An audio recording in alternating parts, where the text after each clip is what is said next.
And welcome to the PhD podcast. It's your boy Teddy. I'm your co-host Marcus. And today we're going to be doing the 2023 NBA All-Star Weekend edition. Yeah, let's get it. All right, so we're going to talk about some of our Eastern Conference All-Stars. So we're going to go with our point guard, starting which is Kyrie Irving. The legend.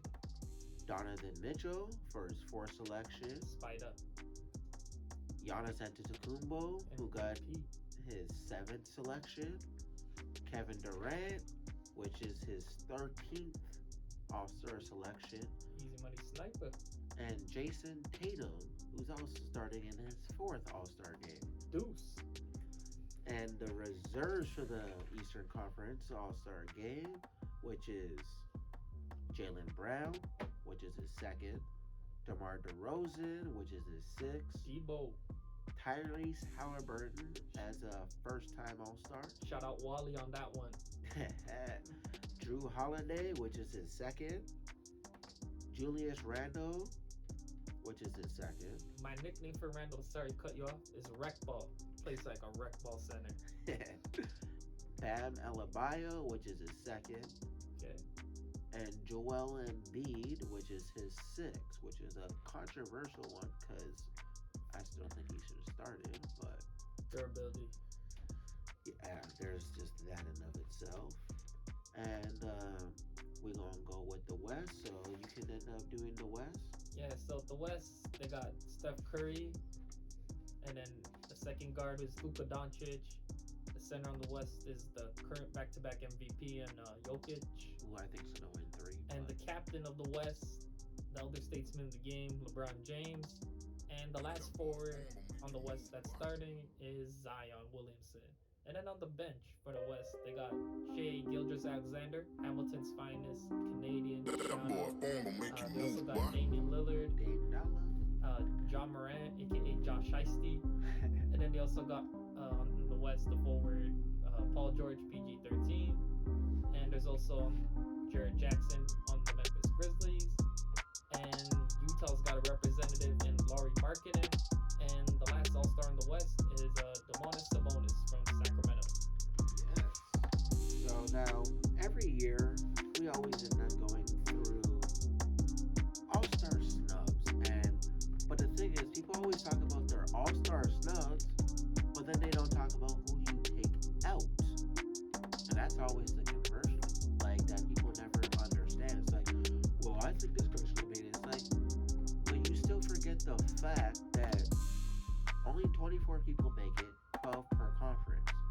So you still need to take somebody out. So with that clear part, who do you think got snubbed? I'm cool with everybody that made it that didn't make it. Honestly, I'm cool with it. I mean, with Tyrese Halliburton, he made Indiana a playoff contender, which they had no business being in the beginning of the year. Sabonis was always being an All-Star when he was in the East in Indiana, and then he transcended Sacramento to finally making the playoffs. Last time Sacramento was even making the playoffs, people were still rocking Fat Farms and Don Vudge hats. Like, it's been that long, so I mean, you gotta put him up there. Lauri Markkanen, he was like becoming a journeyman before he got to Utah. Now he's averaging 26 a game off a trade they unloaded for Donovan Mitchell. So you definitely gotta put him up there. So you feel that nobody got snubbed? No, I can't see anyone getting snubbed. I mean, Cat didn't play enough games. James Harden's on the decline of his career. Yeah, he's on the back now.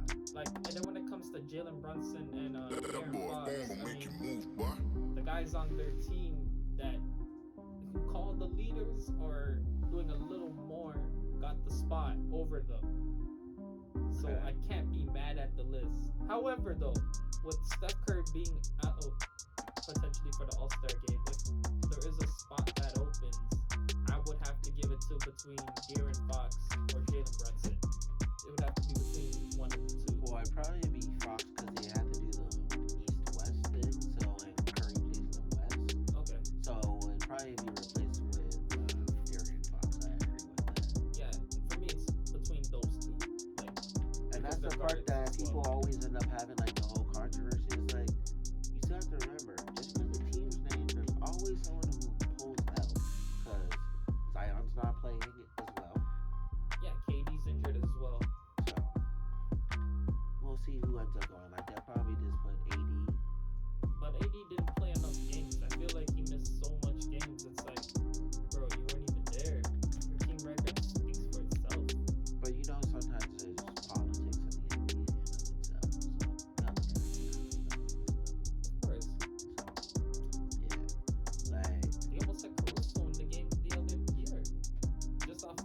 Lakers alone. fans, man, yo, they come out in droves.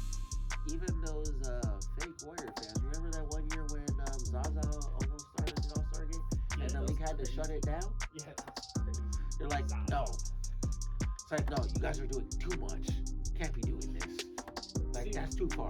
see, I feel like if they were doing that, they should have did like the fans should have just went all in, like in hockey. They got that Scott guy for that 1 year. Oh yeah. I don't know his name, but something Scott. He had like more goals in the All Star game in his whole season. Did he win MVP too? He did. That was the craziest part. He had like 4 goals in the All Star game. He got the MVP, and then in the season he only had like 3 goals that got sent to like the AHL. Man, hockey just be different like that sometimes. Like, yo, I don't know. But like, we're gonna end up talking about another trade that happened in the NBA this past weekend, which is the Kyrie Irving trade. The legend Kyrie. The saga continues. He needing help. Not bad in the draft. I mean, I think it's a low move for Dallas. Just a rental. I don't know where. If you could predict what Kyrie is doing, In his body. no, I mean just in general. If you could predict like the movements he's gonna make or like that sort of thing, like yo, you got a good chance to win the lottery. For real. I mean, He's kind of aloof at times. Like, I don't even feel comfortable betting on his player props sometimes because like the way he fluctuates. But he was hooping though before he got traded. Like he was like averaging like 30 and some change in like a 7-game stretch when KD got hurt. He was like carrying them. That's why, like, when I seen that report come out on the weekend, I'm like, well, I thought they were doing so well. I thought things were fine in Brooklyn. Yeah, so this is what I want to ask you. If Yeah. back in the day, it was like East-West, right? And if Okay. you got traded from the East, you would go to the West team instead. But now because they're doing captaincies, it works out. So luckily they changed the All-Star format because that would have been a little tricky. Because, yeah, we briefly spoke to that off camera about, like, how would that end up working, but I still think it would have been like, but you were selected in the Eastern Conference when it happened. So, you still play in the Eastern Conference. Or if someone gets injured and pulls out, you would just rotate that player over there. Oh, yeah, and and swap then, it out. and then find another reserve on the East side. Oh, to balance it out. Exactly. I think that could have happened as well. But it's like, what player has really been traded as an all-star before the all-star game in the middle of the season? I would say the only thing I could think of on top of my head is the Marcus Cousins situation when we're from Sacramento to New Orleans, but the trade happened during the game of the All-Star And he game. didn't find out until the game was over. Yeah, nobody knew until the game was over. Yeah, he's like, oh, I'm staying in New Orleans because it was in New Orleans at the time. Yeah. So what do I do? Do I pack? And since the All-Star Game MVP now is named after the great late Kobe Bryant, do you have any memories of the All-Star Game? Like any great moments from the All-Star Game? Well, my special memory was in 2016 when I actually was fortunate enough of going to the All-Star game. That was just a special moment in of itself for myself, because we never knew that was going to be Kobe's last trip to Toronto in of itself. That was his last All-Star game, and he never came back again. Just didn't know that in the moment. And the dunk contest was amazing. Yeah, I mean that All-Star weekend was great, even though it was like super cold in the city at the time. I mean, we had one of the greatest dunk-offs with Levine and Aaron Gordon going back at it again. Like it was like quadruple sudden death. That was special. Like, For me, I even got some footage, so you have to watch that. for me the greatest moment for me was I think it was like 2013 or 2014 when LeBron and Kobe went at it the last minute of the game or last 2 minutes of the game when Kobe locked them up for Oh, four when he possessions when he yeah. stripped them twice, blocked them the other time, and then the ref called foul on the last one. And we all knew it wasn't a foul because there was no way the Lakers were making the playoffs. Well, they did make the playoffs because it tore his Achilles. But long story short, he knew he wasn't gonna get that matchup where he could run into LeBron in the finals. So he clapped up, locked them down, and showed the world like the can hold them. One of my greatest moments from like not being biased was the '01 All-Star game in Washington back in the day when they had that old camera view. Okay.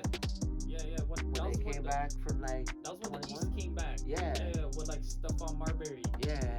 When he fooled Vladdy. Yeah. Yeah, yeah, that one. I remember. Yeah, and then Like, that was special. yeah, that was a good one too. I Like, remember that. they had some of those moments. It's like one of those 3-point shootouts. And before we wrap this up, I just gotta ask: if you had to choose any people to participate in the dunk contest, who you taking? Currently, Yes. well, I want to see Jaw. I want to see Zion, but Zion hurt all the time, like every other year. But that's a different discussion. Then I still, you gotta put Levine and Gordon back into it. Nah, they've been there, done that. I don't care. I'm just biased. So- It is what it is. So for me, it's John Morant leading. I get Anthony Simons back in there because he won it last time. I would get Zion That in dunk there. contest was terrible. I always wanted LeBron to do it because he said he was gonna do it, and then he never did it. Quitter. So if we can't get him, just get like the youngest kid on the block to go do it. Or just get a random G leaguer who's No, I show mean well. like an Obi Toppin, someone like in that lane. Because didn't they get one of those like That's it. YouTubers or whatever it was doing the dunk contest this year? They're doing that. Yeah. Oh wow. Okay. That You boy know, phone the gonna make one you person move, boy. that would beat anybody in the NBA is Jordan Kilcannon. Because shout out Canada. Like, he's special. Like if they could get, I don't know. Like I'm Or just Guy saying. Dupuis, he nice. Like if Miles Bridges was in the league, I would want him to be in the dunk off. But he's unfortunately not signed. But Yeah. no, I'm just saying in general, I would want someone like that type of caliber player to be in the dunk off. But yeah, John Morant, please, man, just do it already. Like we all want you in there, man. Just do it. Even bring Jakob Pertl as a prop again. Like it don't matter. We just want to see you in it. Like come on, John, just do it for the people one The time. bench closing out, he's just doing his job. Like, leave Jakob Pertl alone. Like, come on, John. We just want John Morant in there. Just even with that, Could you Yeah. imagine if Vince Carter never did the dunk